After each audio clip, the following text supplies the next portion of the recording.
Yo les trashers. Ok, Pokémon Go c'est le premier jeu Pokémon à sortir sur téléphone et c'est juste la folie. 2 jours que j'y joue et j'ai déjà croisé des dizaines de joueurs les yeux rivés sur leur téléphone à la recherche de Pokémon dans Paris. Le principe est simple, tu dois te balader dans la vraie vie, capturer et combattre de nouveaux Pokémon tout en découvrant les secrets de ta ville. Par exemple, à la Tour Eiffel, il y a une arène. À la jolie plaque commémorative en bas de chez moi, un Pokéstop. La carte est remplie de milliers de points à explorer et c'est juste l'outil parfait pour visiter une ville. Bref, ça cartonne et la presse en parle presque tous les jours. Un homme qui joue à Pokémon Go pendant l'accouchement de sa femme, un commissariat pris d'assaut par les Pokéfans, une fille qui trouvait un cadavre en cherchant des Pokémon aquatiques dans une rivière, ou un gang qui braquait des enfants qui cherchaient des Pokémon dans leur quartier. Phew. Et tout ça pour un jeu même pas encore disponible. Je vous explique ça en fin de vidéo, comment télécharger, tout ça. Mais pour l'instant, je vous propose de découvrir 15 astuces et secrets pour devenir un joueur surpuissant sur Pokémon Go. Avoir Pikachu en starter. Au début du jeu, on vous propose de choisir parmi les 3 starters habituels. Ignorez-les et marchez au loin jusqu'à ce que Pikachu apparaisse. C'est un Pokémon très rare, donc c'est plutôt un bon plan de commencer avec lui. Trouvez des Pokémon rares. Il faut marcher, beaucoup marcher, mais pas n'importe où. Dans les grandes villes, vous trouverez beaucoup de Rattata ou Roucoule, comme dans la vraie vie. Mais dans la nature, c'est la folie. Alors pas de panique pour ceux qui habitent une jungle de béton, pas besoin de voyager en Amazonie. Il vous suffit juste de vous balader dans les parcs ou près des points d'eau. Ce sont des lieux riches en Pokémon rares. En regardant votre carte, vous remarquez aussi des petites feuilles vertes apparaître parfois au loin sur les cartes. Sachez que ce sont des lieux à haute concentration de Pokémon.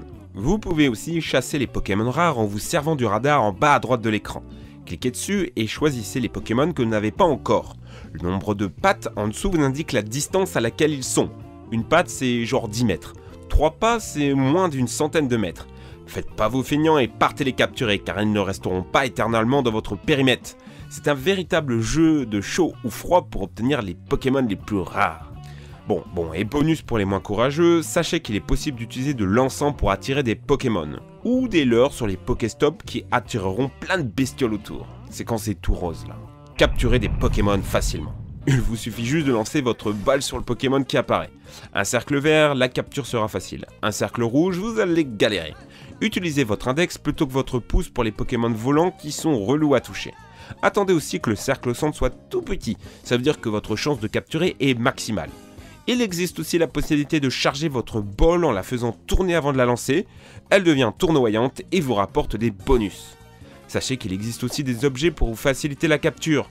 Les baies Frambi, Amadou la bestiole et les Super Balls et Hyper Balls sont débloquables à partir du niveau 10 pour maximiser vos chances. Avoir les Pokémon les plus forts. Il n'y a pas de statistiques dans Pokémon Go, mis à part les points de capacité qui indiquent à peu près la force du Pokémon. Celle-ci peut augmenter avec des poussières d'étoiles. Mais faites gaffe aux Pokémon que vous choisissez de faire grimper de niveau. Privilégiez les Pokémon XL sur le poids et la taille. C'est indiqué par une petite icône verte à côté. Ils semblent plus forts. Faites aussi attention aux sets d'attaque. Il y en a 2 mais on ne peut pas les changer. Essayez d'avoir des Pokémon avec des attaques fortes et un type qui vous plaît dès le début. Personnellement, j'ai remarqué que la plupart des Pokémon forts des autres joueurs étaient soit Carnage, Nosferapti ou Rattatak. Et c'est normal. Pour faire grimper de niveau ou faire évoluer votre bestiole, il vous faut des pierres de sa propre lignée évolutive que vous gagnez en capturant des Pokémon de la même espèce. Vous n'avez pas compris? Je m'explique. Si vous voulez faire évoluer un Roucoule en Roucoups, il vous faut capturer 3 autres Roucoules.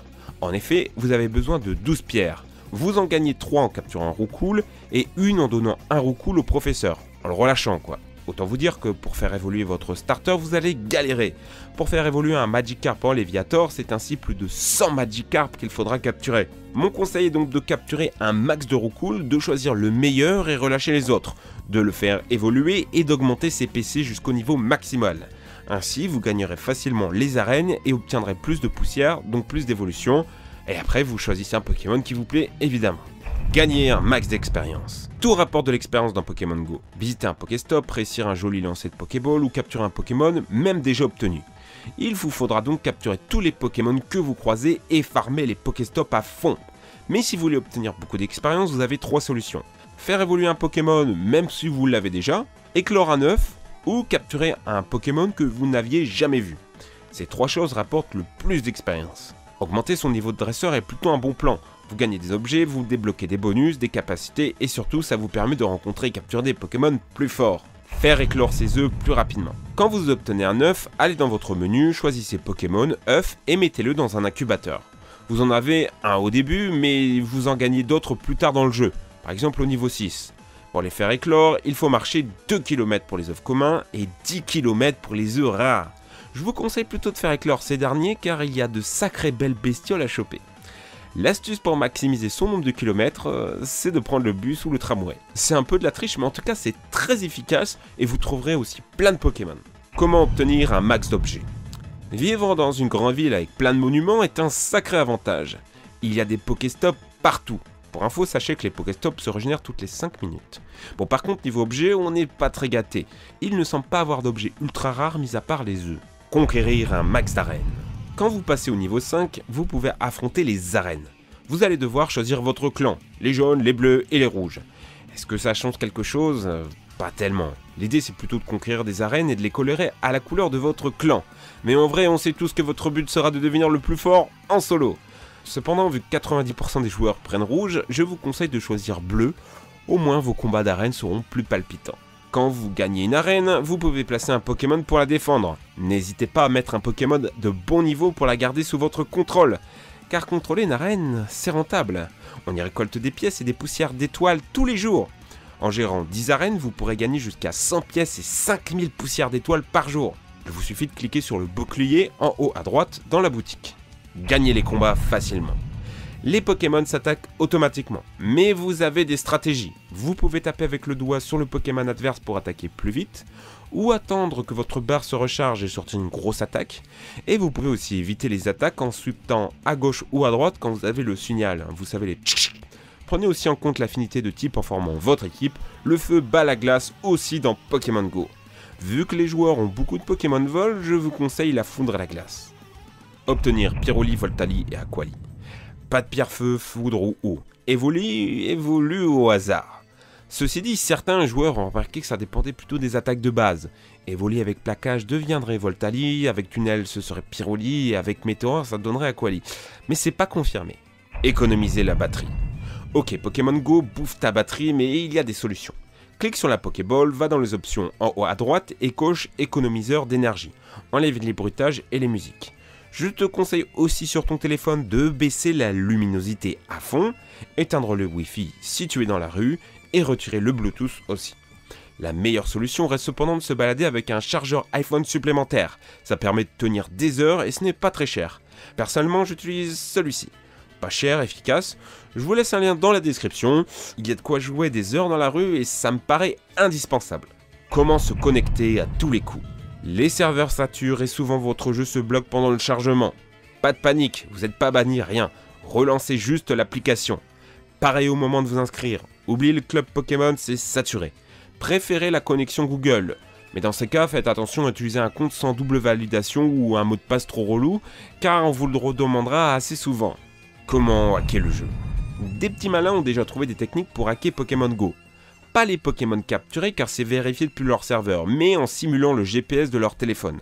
Ainsi, ils peuvent se déplacer sur la carte sans marcher. Bon, par contre, on vous le déconseille car si vous faites choper, vous êtes banni à vie. Bien joué à Pokémon Go.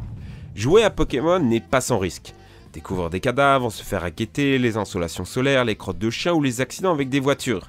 C'est le lot et la dure vie d'un joueur de Pokémon Go. Levez les yeux au ciel, pas besoin de rester rivé sur votre téléphone. Une vibration vous avertit quand un Pokémon apparaît. Pour vos parties de chasse, prévoyez de bonnes chaussures, une bouteille d'eau, un bon forfait 4G et une recharge de batterie, ainsi qu'une chaînette de smartphone, histoire de ne pas vous faire voler votre portable à l'arrache. Paris, ville de tous les dangers. Rencontrez d'autres joueurs. Bon, maintenant que vous êtes prêts, je vous invite à rejoindre une communauté de chasseurs de Pokémon. Il y en a plein sur Facebook. Je vous conseille celle de Neocan, le lien est dans la description. Ils organisent d'ailleurs le 14 juillet une rencontre Pokémon Go et j'y serai personnellement pour capturer un max de Pokémon rares et conquérir les arènes. Pensez aussi à passer sur le mini-site Pokémon Go du site Pokémon Trash. On est en train de vous préparer un guide ultra complet qui répondra à toutes vos questions. Comment installer Pokémon Go? Ok, tout ceci vous a donné envie de vous lancer dans Pokémon Go sur votre iPhone ou Android? RIP Windows Phone? Mauvaise nouvelle, il n'est pas encore disponible sur les stores français. La faute au serveur saturé dans le monde. Mais pas de panique, vous pouvez quand même jouer dans votre pays. Allez voir dans la description, j'ai écrit un article sur Pokémon Trash. C'est simple et sécurisé. Bonne installation, bon jeu, racontez-moi vos anecdotes Pokémon Go en commentaire et n'hésitez pas à m'envoyer vos captures d'écran rigolotes de Pokémon Go sur le hashtag Twitter Pokémon Go Wrong. J'ai hâte de lire ça. D'ici là les amis, je retourne dehors. Merci à tous, ciao!